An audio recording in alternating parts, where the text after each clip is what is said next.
বিয়ে মানেই অফুরন্ত আনন্দ, যার কমতি নেই। নমস্কার বন্ধুরা, সবাই কেমন আছেন? আশা করি সবাই ভালো আছেন। কিছু কারণের জন্য আমার ভিডিও এডিট করে সামনে দিতে পারিনি, এই জন্য আসলেই দুঃখিত। তো এই জন্য আজকের ভিডিও এডিট করে আমি দিয়ে দিলাম। এটি ছিল গাজীপুরের বিয়ে, আর গাজীপুরের বিয়ে আর বরিশালের বিয়ে একটু তফাৎ আছে। তো এই জন্য সবাইকে অনুরোধ জানাচ্ছি, ভিডিওটি শেষ পর্যন্ত দেখবেন, নিশ্চয়ই আপনাদের ভালো লাগবে। বিয়ে ছিল ৯ তারিখ বৃহস্পতিবার। আমাদের ভিতরে বিয়ে হয় রাত্রবেলা, এই জন্য অফিসে গেলাম আর অফিস থেকে হাফবেলা ডিউটি করে চলে আসলাম। আর আমরা সন্ধ্যার দিকে বাসা থেকে বের হলাম। তো এটা অনেকটাই ভিতরে ছিল, এত বুঝতে পারিনি। আর আস্তে আস্তে একটু ভয়ও লেগেছিল। তো ওর স্ত্রীর ফ্রেন্ড ওর জন্য আমাদের জন্য ওয়েট করতেছিল রাস্তায়। আর এবারে আমরা যে মেয়ের বাড়িতে চলে এসেছি, তুষিদের বাড়িতে। তো তুষিকে প্রথমত সারা বাড়ি খুঁজে বেড়ালাম, কিন্তু কোনোভাবেই পেলাম না। তারপরে ওর মা বাবার সঙ্গে কথাবার্তা হলো, অনেক সময় কথা বলেছি, তারা এমনিতেই ক্লান্ত। তো আমরা যাবার পরে আমাদের খেতে দিয়েছি, আর এখানে গিফটের নাম লিখে দিলাম।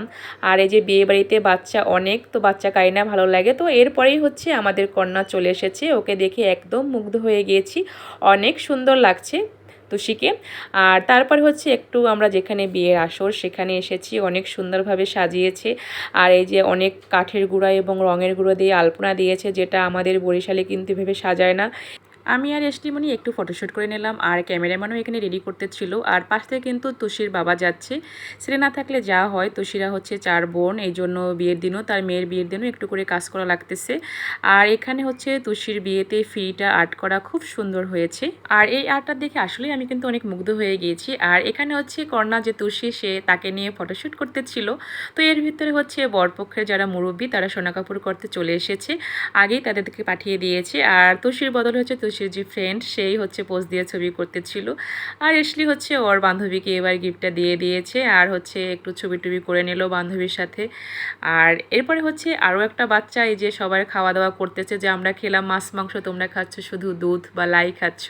তো এরপরে বরপক্ষেরা সোনা কাপড় করবে তুষিকে নিয়ে, আর বরযাত্রীর পক্ষ থেকে মিষ্টি নিয়ে এসেছে, তো মিষ্টি বিতরণ করবে। আর এবার তুষিকে নিয়ে যাচ্ছে সোনা কাপড় করার জন্য। অনেক জায়গায় সোনা কাপড় রাত্রেও করে, আবার অনেক জায়গায় বিয়ের অনেক আগেও করে রাখে। তো এখানে রাত্রবেলা সোনা কাপড়, যাক সবাই মিলে দেখতে পারলাম। ছেলে বাড়ি থেকে কী কী তত্ত্ব এসেছে চলেন এবার আমরা দেখি সবাই। আর এখানে ব্যাগ বোঝাই করে তুষির জন্য শাড়ি, তারপরে কসমেটিক, আরও অনেক কিছু সোনা কাপড়ে থাকে, এবং বড় এক মাছ, এবং মাছে কিন্তু সিঁদুর দিয়ে দিচ্ছে। আর এই যে সোনা কাপড় করতেছে তুষির শ্বশুরমশাই। তো তুষির শ্বশুরমশাইকে দেখলাম, যত সময় তুষির ছিল একদম তুষির কাছাকাছিই ছিল, কারণ আমার মনে হয়েছে মন থেকেই তুষিকে সে খুব ভালোবাসবে তার বৌমা হিসেবে, কারণ এখনকার শ্বশুর এবং শাশুড়ি সবাই অন্যরকম হয়। আশা করি তুষির শ্বশুরমশাই অনেক ভালো হবে, যেটা দেখেই বুঝলাম। তুষিকে তার শ্বশুরবাড়ি থেকে তার শ্বশুরমশাই গলার নেকলেস এবং কানের দুল দিল, এবং মিষ্টি মুখ করালো তার বৌমাকে, এবং বৌমাও কিন্তু খুব সুন্দরভাবে শ্বশুরকে মিষ্টি মুখ করিয়ে দিল। আর এখান থেকেই শুরু হয়ে গেল শ্বশুরবাড়ির ভালোবাসার বন্ধন। তো এরপর থেকে আমরা অনেক সময় গালগপ্প করেছি। তারপর ছেলেপক্ষ আসতে দেরি আছে, এই জন্য বললে চলেন যে আপনারা খেয়ে আসবেন। তো আমরা খেতে বসেছি, আর খাবার কিন্তু অনেক সত্যিই খুব মজাদার হয়েছিল, আর অনেক হাসি ঠাট্টাও করলাম। তো এখানে এসলির যে ফ্রেন্ড আশিক, সে ছবি করে দিচ্ছে, আর সারা রাস্তা আমি কৌশিক বলতে বলতেই এসেছি। আর খাবার শেষে বরযাত্রী চলে এসেছে, ছেলেপক্ষ চলে এসেছে। তো এখানে গেটে ফিতা কাটা হয়েছে, তারপরে ছেলেকে বরণ করে নিয়ে আসা হয়েছে, আরও ভিতরে অনেক কাজ হয়েছে, যেখানে আমি উপস্থিত ছিলাম না। আর এবার বিয়ের পিঁড়িতে বসার জন্য তুষিকে নিয়ে যাচ্ছে, আর ঘরে অনেক নিয়মকানুন পালন শেষে তুষিকে পিঁড়িতে করে নিয়ে যাচ্ছে কয়েকজন মিলে। আর তুষিকে চিকুন পেয়ে যে নাচালো। আর এবারে শুভদৃষ্টি হবে, তাই পান পাতা দিয়ে তুষি ঘর থেকেই মুখ ঢেকে চলে আসলো বিয়ের মণ্ডপে। তো আর ব্যাংক পার্টি এত সুন্দর বাজাচ্ছিল যে, আর তুষিও অনেক স্লিম ছিল, এই জন্য ওকে নাচাইতেও খুব সুবিধা হয়েছে। পান পাতা সরিয়ে শুভদৃষ্টি হয়ে গেল, আর এত সুন্দর করে তুষি বরণ করছিল, যা দেখে সত্যিই আমারও অনেক ভালো লেগেছে। আর ওর বড় দেখলাম মৃদু মৃদু করে শুধু হেসেই গিয়েছে। আর তারপরে ওরা মালা বদল করে নিল, আর এক হাত থেকেই মালা বদল করতে হবে। আর এরপরে বরপক্ষ আর মেয়ে পক্ষ কে কত উঁচুতে উঠাতে পারে, এটা ভালোই লাগে অবশ্য। কিন্তু মেয়ে কিন্তু ভয়ই পেয়েছিল, কারণ ওকে অনেক উঁচুতে উঠিয়েছিল। আর ব্যাংক পার্টি বাজনাটা আসলেই অনেক সুন্দর ছিল, যেটা আমাদের গ্রামের বাড়ির থেকে ঢাকার যে ব্যাংক পার্টির বাজনাটা অনেক ভালো ছিল। এসলি এসেছে ওর বান্ধবীর বিয়েতে। ও যে ছেলে এসেছে তা দেখার পরে যে ঘুম শুরু করছে আর তাকে ডেকেও উঠানো যায় নাই।